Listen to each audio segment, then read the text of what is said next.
Hello everyone. ఈరోజు నేను మీకు చెప్పబోయే కథ పేరు విశ్వాసపాత్రుడు.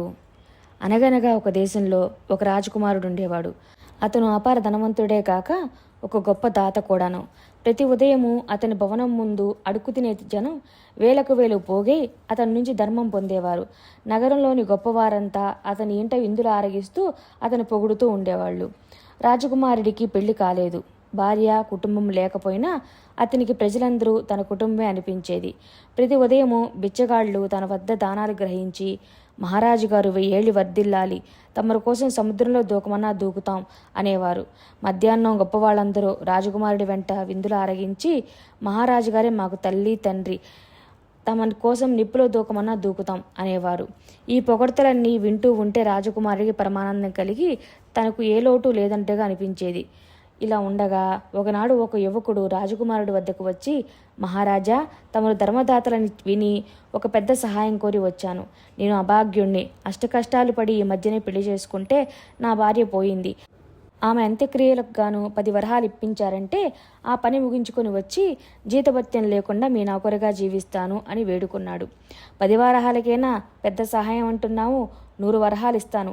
నీ భార్య అంత్యక్రియలు శాస్త్రోక్తంగా జరిపించి పేద సాధలకు అన్నదానం చేసిరా. నేను నా నౌకరుగా పెట్టుకుంటాను, జీతం కూడా ఇస్తాను అన్నాడు రాజకుమారుడు. యువకుడు 2 రోజుల అనంతరం రాజకుమారుడి వద్దకు వచ్చి పరిచారకుడుగా ప్రవేశించాడు. జీతం అడగమంటే, మహారాజా, నాకు ప్రపంచంలో ఎవరూ లేరు, ఎప్పుడైనా డబ్బు కావాల్సి వస్తే నేనే తీసుకుంటానులేండి అన్నాడు.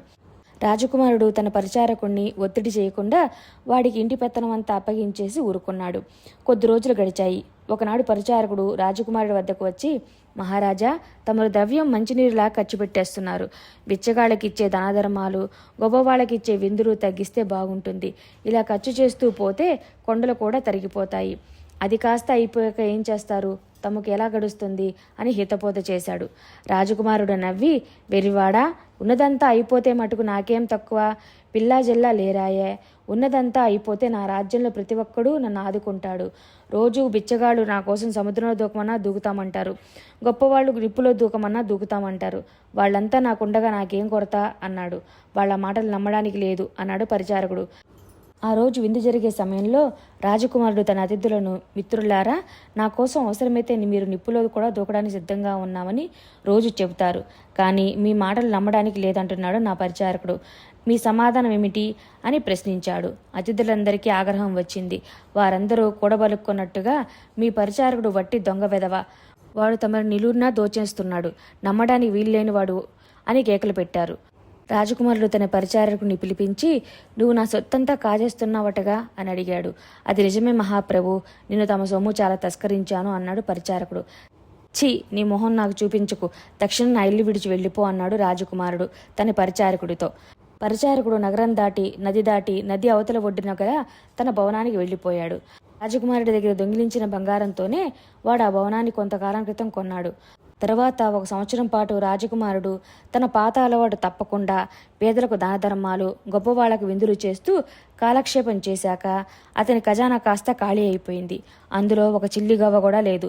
ఇక నుంచి తన ప్రజలు తనను పోషించగలరని అతను పూర్తిగా నమ్మాడు. అతను గొప్పవాళ్లకు ఆఖరి విందు చేస్తూ, మిత్రులారా, ఇదే నేను మీకు ఇచ్చే తుది విందు.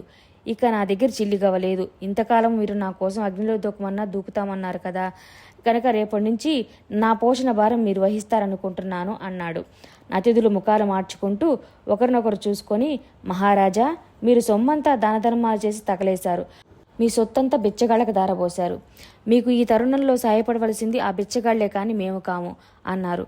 ఆ తర్వాత వారు రాజకుమారుడి కేసి చూడనైనా చూడకుండా తమలో తాము మాట్లాడుకోసాగారు. రాజకుమారుడు మొదట తన చెవులను తానే నమ్మలేకపోయాడు.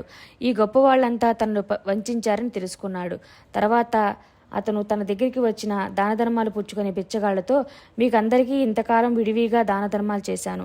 నా కోసం సముద్రంలో దూకమన్నా దూకుతామని మీరు రోజు అంటూ వచ్చారు. ఇప్పుడు నా దగ్గర ఉన్న సొమ్మంతా అయిపోయింది. అందుచేత ఇక నుంచి నేను మిమ్మల్ని పోషించలేను, మీరే నన్ను పోషించాలి అన్నాడు. మహారాజా, మీరు రోజు గొప్పవాళ్ళందరినీ చేరదీసి విందులు చేస్తే సొమ్మంతా అయిపోక ఏం చేస్తుంది? మిమ్మల్ని పోషించవలసిన వాళ్ళు పోషించకపోతే మీరు కూడా మాతో పాటు ముష్టెత్తుకోవాల్సిందే అన్నారు బిచ్చగాళ్లు. రాజకుమారుడు 2 విధాలా చెడి తనను కలవారు లేనివారు కూడా మోసగించినందుకు విచారంతో ఇంగిపోయి ఉండగా గుర్రం మీద సవారీ అయి పాత పరిచారకుడు వచ్చాడు. మహారాజా, నేను అన్నంత అయినట్టుందే. ఇలా జరుగుతుందని తెలిసే నాకు సాధ్యమైనంత వరకు తమ సొమ్ము నది అవతల కోటలో భద్రం చేశాను. ఈ జనాన్ని భవనాన్ని విడిచిపెట్టి అక్కడ సుఖంగా జీవిద్దాం రండి అంటూ పరిచారకుడు రాజకుమారుణ్ణి తన భవనాన్ని తీసుకుపోయాడు. ఆ తర్వాత ఆ ఇద్దరు తగిన భార్యను పెళ్లాడి అన్నదమ్ముల్లాగా సుఖంగా జీవించారు. అది కంచికి మన నిద్రకి. Thanks for watching. Like, share and subscribe.